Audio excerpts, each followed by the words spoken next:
I was a teenager when I got the job.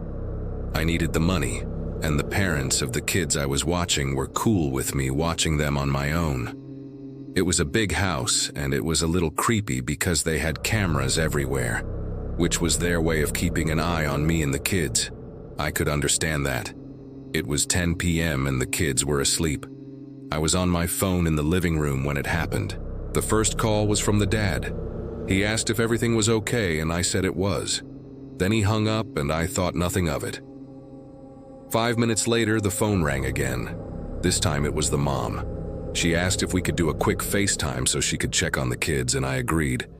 I don't remember what they looked like, but I remember them asking how much longer until their daddy comes home, and I told them, soon. Then I ended the call and went back to scrolling through TikTok. 2 more minutes passed and the phone rang again. It was the dad. "Is everything okay?" he asked, and I said, "Yeah." Then he started yelling, "Why is the TV on and the lights off? What are you doing?" I told him I was watching the kids, and he just continued to yell at me. "You were supposed to be watching the kids, don't lie to me." He hung up and I sat there stunned. I tried to call him back, but it went straight to voicemail. I decided to ignore it and pretend it never happened. But then the power went out and I heard footsteps going up the stairs. I didn't think much of it until I realized the kids weren't making a sound. I grabbed the flashlight on my phone and started to look for the kids. I called their names and I could hear one of them crying upstairs. I found the girl in her room. She was sitting on the floor hugging her teddy bear. I asked her where her brother was, and she said she didn't know. I told her to come with me while I went to check on her brother. We went into his room and I picked up the boy. He was cold. His eyes were wide open and he wasn't breathing.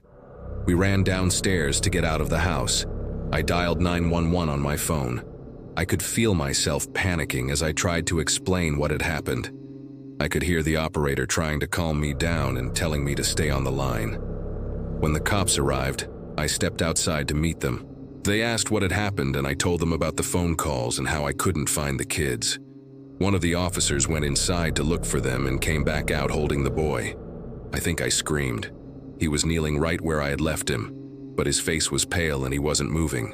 Then the other officer came out holding my phone. He explained they received a call from a neighbor saying the power was out and there was a car parked on the street that didn't belong there. As we pulled away from the curb, I turned to see the house getting closer and closer. That's when I noticed something strange. All of the windows were covered with those huge white sheets. I asked the cop if he knew what was under them and he said, "Nope." He looked at me. "Wait here while I go check."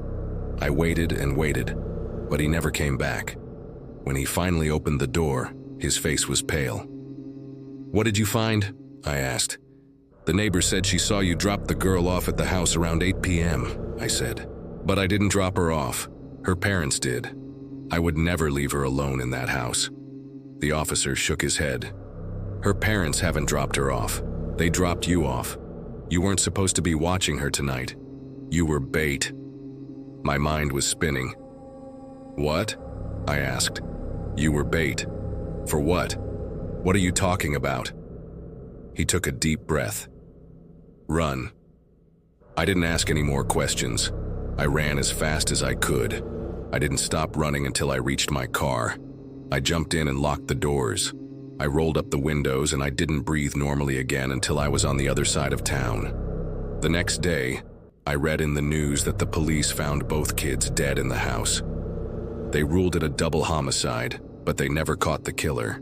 To this day, I don't know what that creepy house was or what they wanted with those kids.